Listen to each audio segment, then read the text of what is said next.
Ok, donc fin de démontage de cette serrure de Volkswagen T5.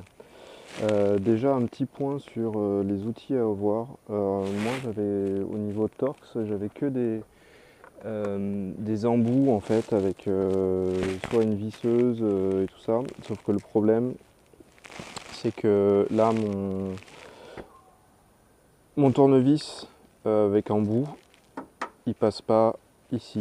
Donc sur les premières vidéos que j'ai fait, je tournais cette vis avec un tournevis plat et je me rends compte par la suite que j'aurais mieux fait d'acheter directement un tournevis Torx T20 avec assez long pour atteindre la vis à l'intérieur ici. Et ensuite, j'ai appris que ces vis-là, c'est en fait des 12 pans et c'est pas simple à trouver. J'ai fait plusieurs boutiques pour trouver ça. Donc c'est du standard XZN, c'est du 12 pans. Et du coup, le diamètre de 8 correspond directement à ces vis-là. Voilà. Et il y a un autre 12 pans à l'intérieur aussi ici. Voilà pour ce qui est du point sur les outils. Ensuite, je vais vous montrer la technique. J'ai réussi à enlever le barillet. Il y a un garagiste spécialisé T5 qui m'a donné l'astuce en fait. Et ouais, faut avoir l'astuce, sinon c'est pas évident. Donc en gros, ce que je vais faire, c'est que il faut donc mettre son tournevis ici. Et moi, ce que je vais faire, c'est que je vais garder la marque du tournevis là vers le haut pour compter les tours. Tirer la poignée et faire 1, 2,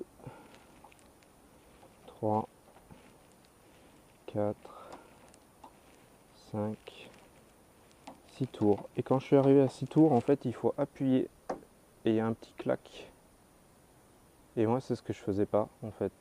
Je dévissais complètement et je faisais pas l'appui au bout des 6 tours.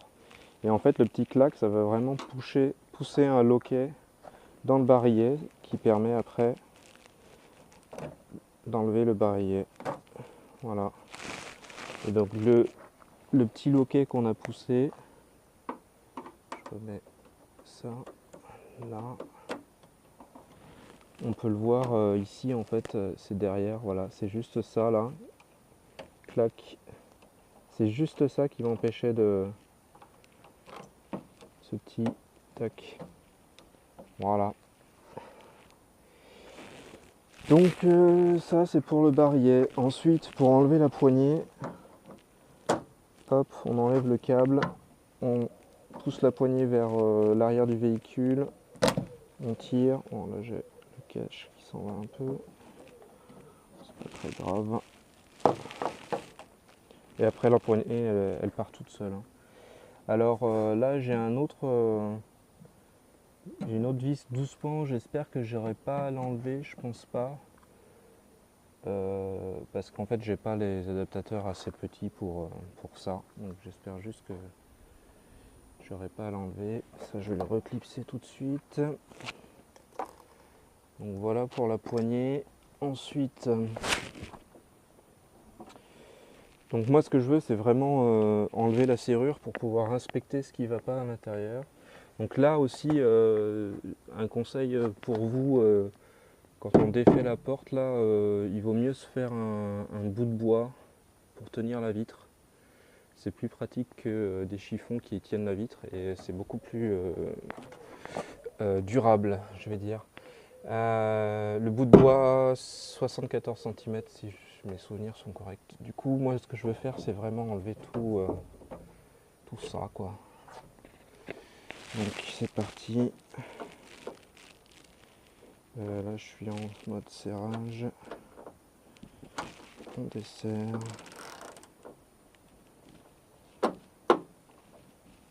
Allez, voilà.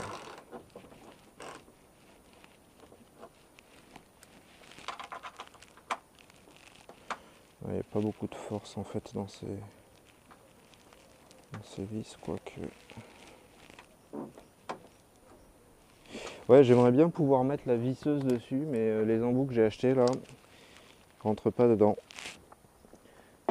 Donc j'ai plus que ça.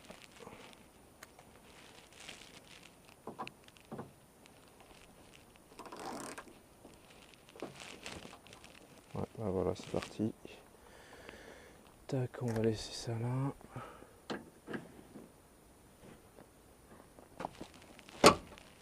Ah, ça bouge là derrière. Il n'y a vraiment que ces deux vis qui tiennent la serrure. Hein.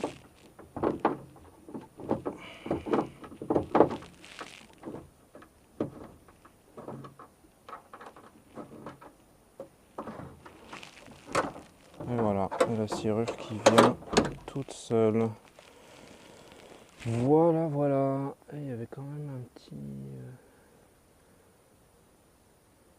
isolant bleu là sur cette serrure. Donc voilà, donc la prochaine étape pour moi, ça va être d'ouvrir ce boîtier et de voir ce qui cloche. Et